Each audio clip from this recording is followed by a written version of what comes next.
can absorb, after around a month and a half of touring, you find that you are no longer capable of concentrating on the problems as you should. And in that case, once you reach that point, it's better to stop the tour and try and get some rest, get some time to analyze what you've seen, plan for the future, and then tour again. The place the Aga Khan has chosen for rest is the Costa Smeralda, a beautiful stretch of white sand and emerald sea on the northeast coast of Sardinia. His method of relaxation is, to say the least of it, unconventional. Vada sul picchetto numero 5.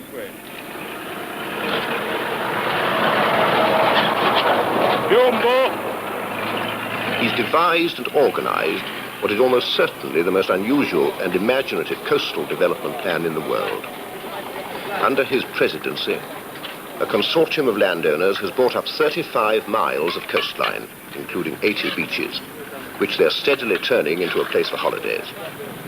It's a £70 million project, and that part of it, which includes turning a deserted inlet into the chief yachting harbour in the central Mediterranean, is already pretty well finished.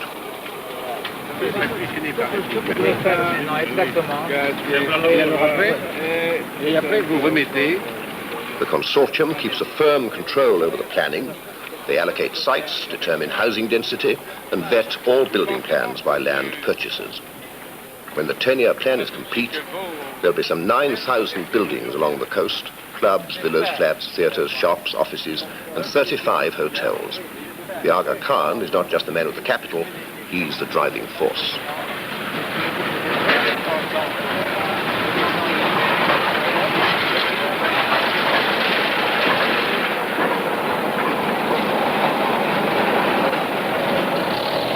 The quay of the port, I think, was built in record time. Between February and August, we will have completed 280 meters of quay. And really, I think that is quite an achievement here in Sardinia or anywhere else. This one is ordered. The other one, servant told me we shall get it.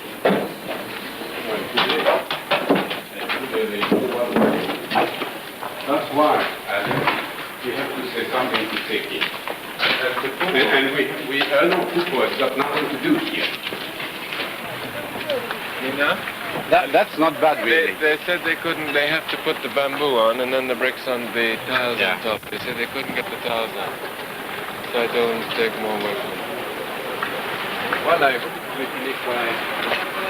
Anybody could look at this coastline and think it would be nice to have a house here. But not everybody would be prepared to tackle the problems of laying on water, and telephones and electricity, building roads, negotiating with governments and raising the money. If you're the Aga Khan, you may have access to capital and to the ears of the necessary politicians. Even so, the transformation of 35 miles of wild Sardinia into 35 miles of a planned Riviera was quite a task to undertake. I was trying to get 4 or 5 days to myself because I think that one must get away at times. And I found absolutely no one down here and fantastic beaches, free to one, not a cat on them. And I really fell in love with the coast. It was the most beautiful coastline. And at the same time I had an awful feeling that one day this might be completely ruined by uncontrolled construction, uncontrolled development. Well, what happened was my grandfather had a house in the south of France, my father had a house in the south of France. I had been there often as a boy. Then, when I had my own boat, I cruised a lot on the Italian coast. When I came down here, I was so amazed by the quality of the beaches and the color of the sea and the scenery that I decided that really I ought to have something down here. What I wanted to do was to avoid turning this into a business prospect where one got everything out of it possible. I wanted to try to contain the development, to make something really attractive as far as one's own judgment can do that, and avoid having the place completely swamped.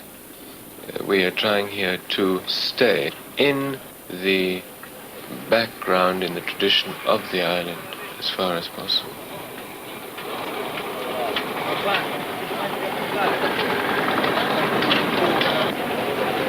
We have tried to stop absolutely everything on the coast unless it has been properly studied and properly planned beforehand. It would be nonsense to say that we have achieved this. But I think bad planning in construction, first of all, you will ruin a site very quickly, and secondly, it will cost a tremendous amount of money. And so we try to take as much time as necessary for the planning, and then to push the construction through just as quickly as it can go through. I don't know whether ever a coastline as long as this one and as desolate as it was originally, whether the developers of an area such as this have ever had a chance to go back into the tradition of an island and a community which is unknown. Sardinia has tremendous folklore, art, tradition, custom, costumes, and we wanted to take everything we could that was of Sardinian origin.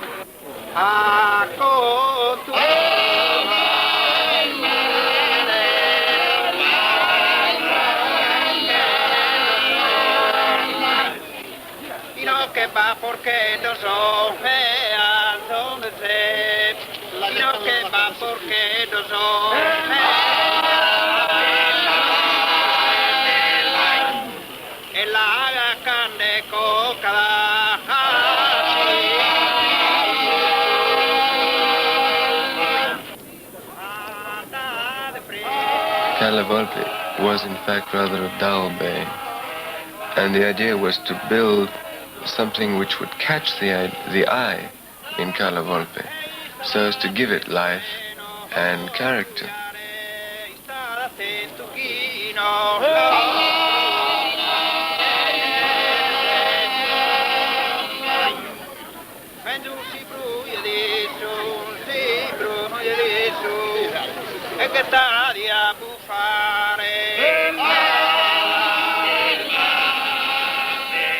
In Liscia di Vaca, it was just the opposite. Liscia di Vaca was a pretty bay, naturally, pretty rock formation, and a strange type of quiet charm.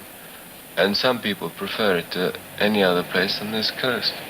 So the idea there was to build a hotel which would hardly be noticeable. And in fact, from the air and from the sea, you really have to look closely to even know that the hotel is there.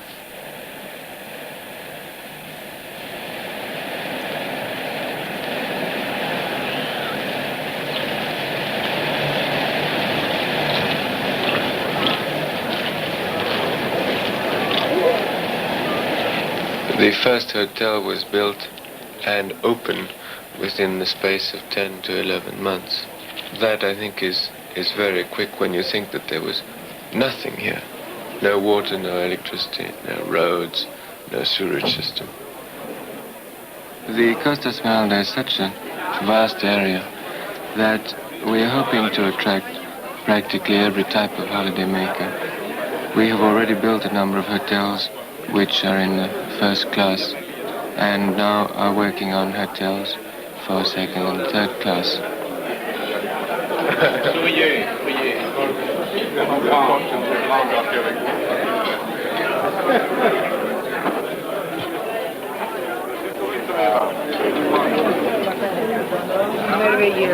Mon mari s'excuse, il est tombé. Il est tombé sur le chose, sur le yacht. C'est des gens qui sont amis. We would like to have services for every type of holidaymaker, but at the moment we are slightly restricted because of the means of communication with the island, the airlines, the boat services, etc. But in any case, our plan includes a very wide range of hotels apartments, etc., so that every holidaymaker, whatever the length of stay and whatever the size of his budget for his holidays, can come here.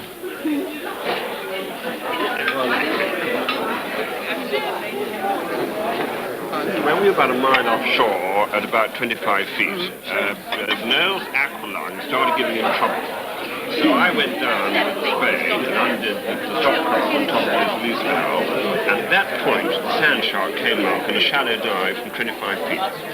And we were able, luckily, to tap it on the nose.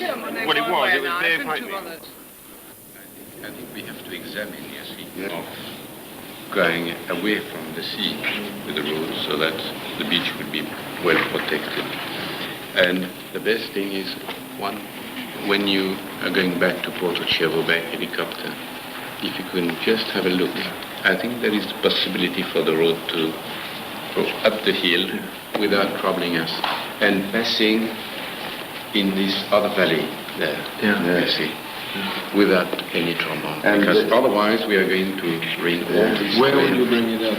I think around here, somewhere around here or around here. You have to come back quite far here. You have to turn around. Yes, but in any case, we need a road here for the development and for the village.